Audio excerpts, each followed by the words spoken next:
New Microsoft gaming CEO Asha Sharma has reportedly acknowledged that Game Pass is too damn expensive in a leaked memo. Welcome to Inside Games Daily, the only gaming news show brave enough to agree with a gaming executive. It happens sometimes. Also, the only gaming news show brave enough to have one host today. Bruce is a little under the weather, but that's okay.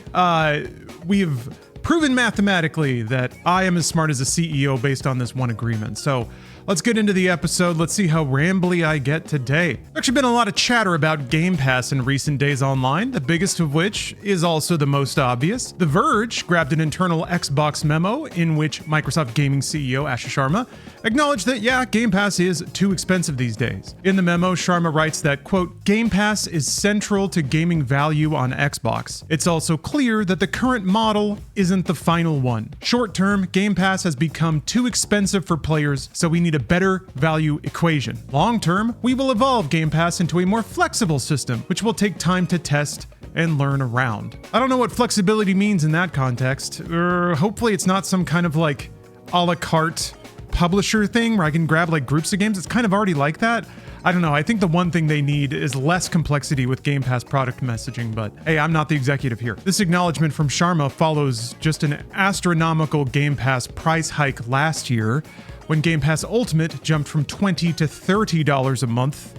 And yeah, at that price, that's pretty rough. PC Game Pass, still a great deal. Want to keep shouting that out. And of course, the retiring of former Xbox Microsoft gaming CEO Phil Spencer and the departure of former Xbox president Sarah Bond.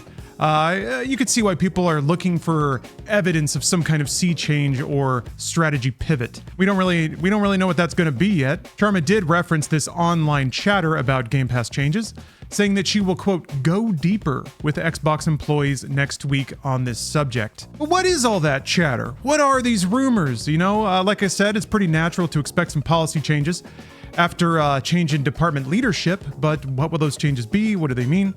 The most concrete hint we have at some forthcoming changes at the moment could potentially be a new Game Pass tier.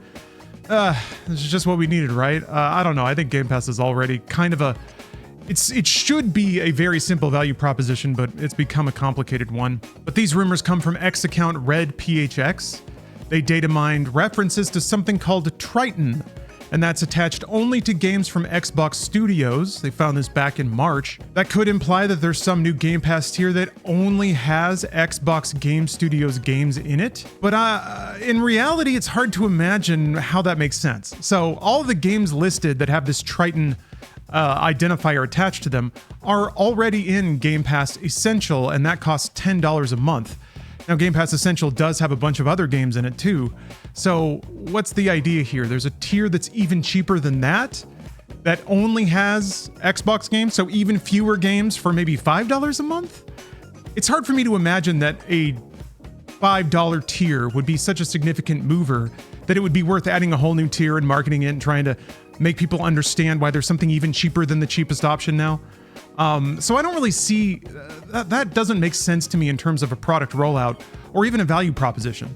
I don't think there are a lot of people who think $10 is too expensive, but would jump on a $5 tier just to be able to play Elder Scrolls Online and Doom Eternal. As far as what it could be, I have no idea. Maybe it's part of a platform rollout or some kind of value share they're doing with another company. So all of these Xbox Game Studios games are going to be included in this other thing.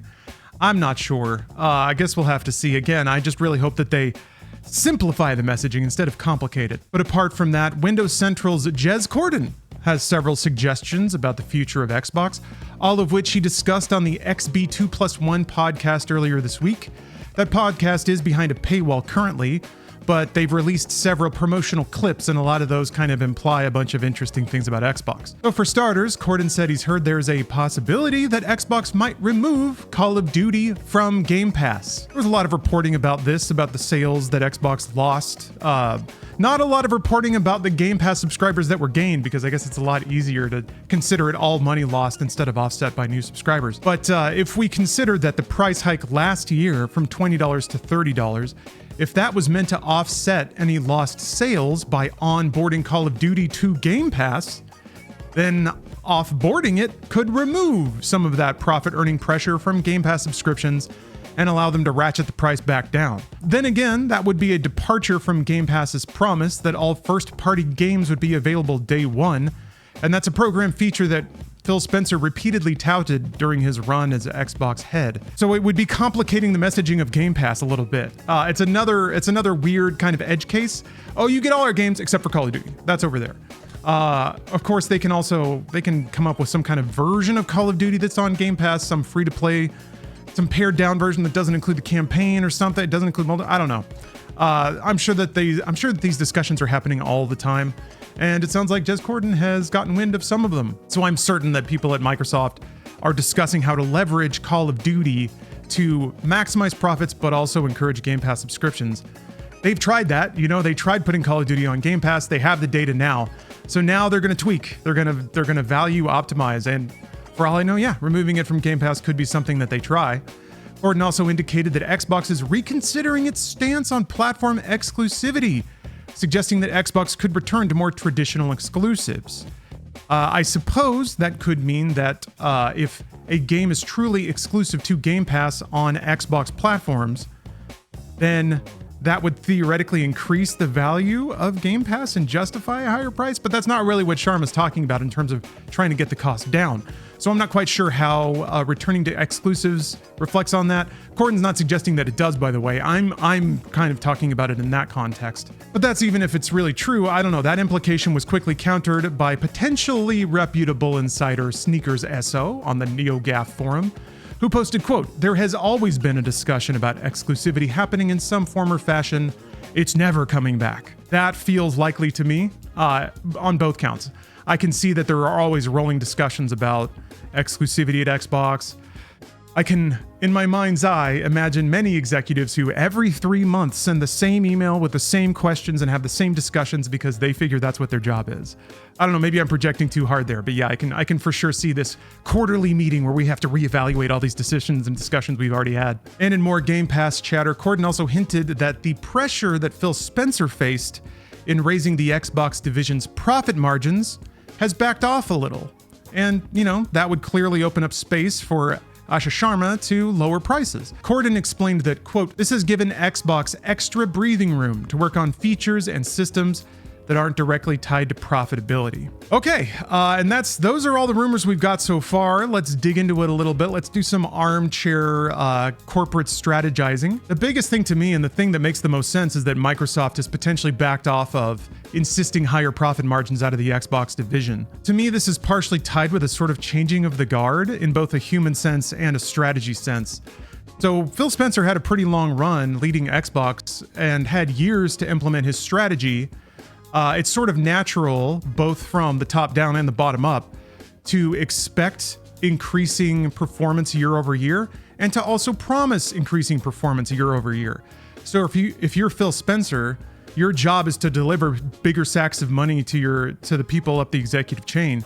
So you're going to constantly be strategizing towards that and alluding towards that, promising towards that.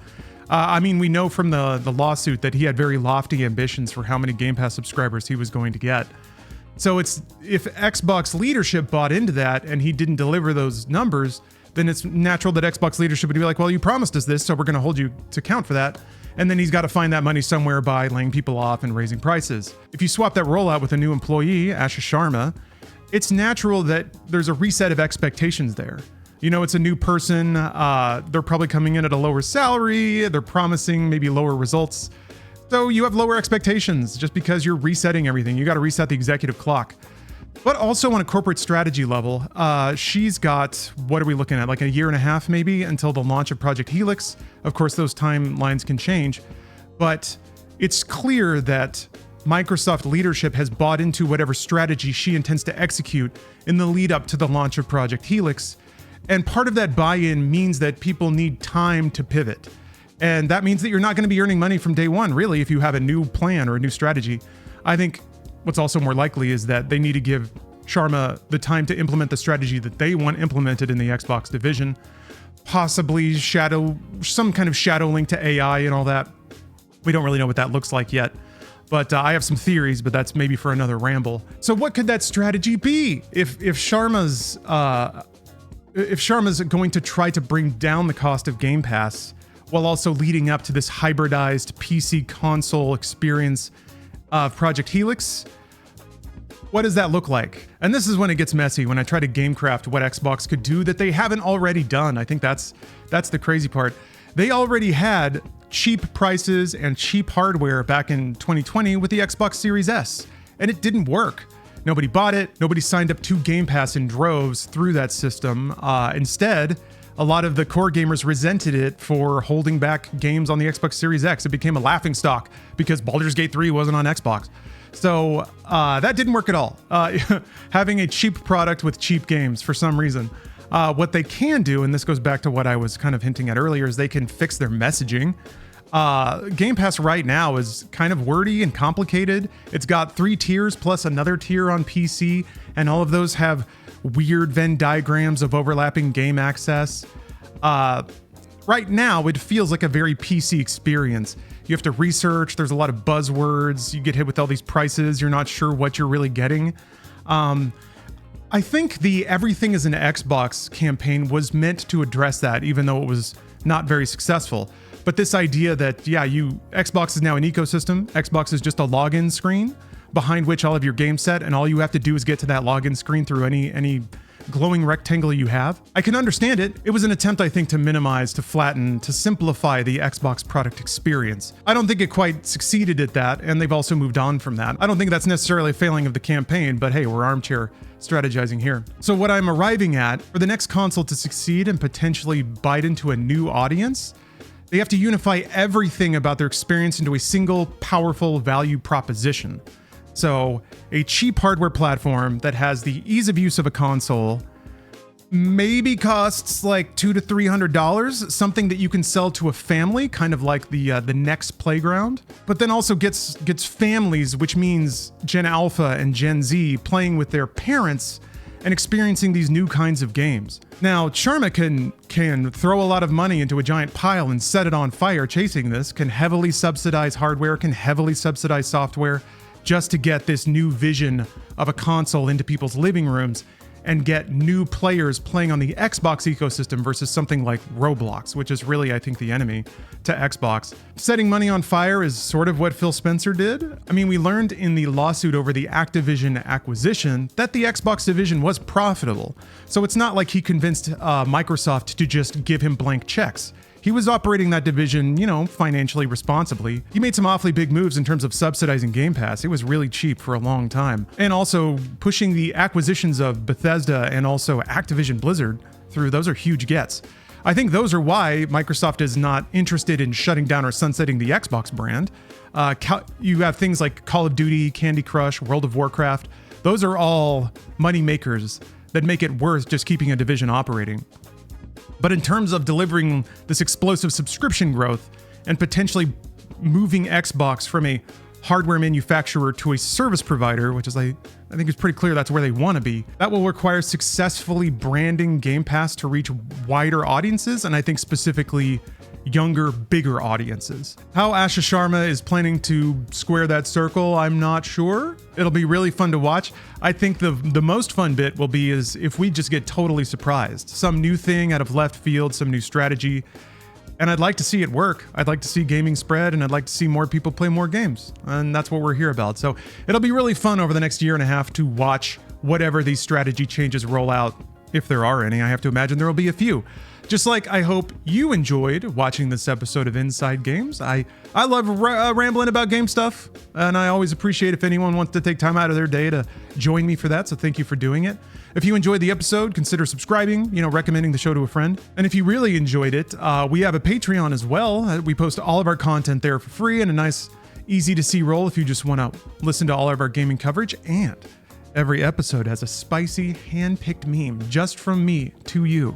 It's the best image you'll see all day, I promise. Every day on the Inside Games Patreon, so please check it out. We do have some supporters that support us directly through Patreon, so thank you very much, John Warren Gallardi, Jack Willis, Buck, Pablo Garcia, and Just a Chair for keeping us above water and hopefully reporting the news until we see whatever Project Helix ends up being. I love new tech, I love new gadgets, so I'm excited to see. Hope you are too, and I hope to see you next time on Inside Games.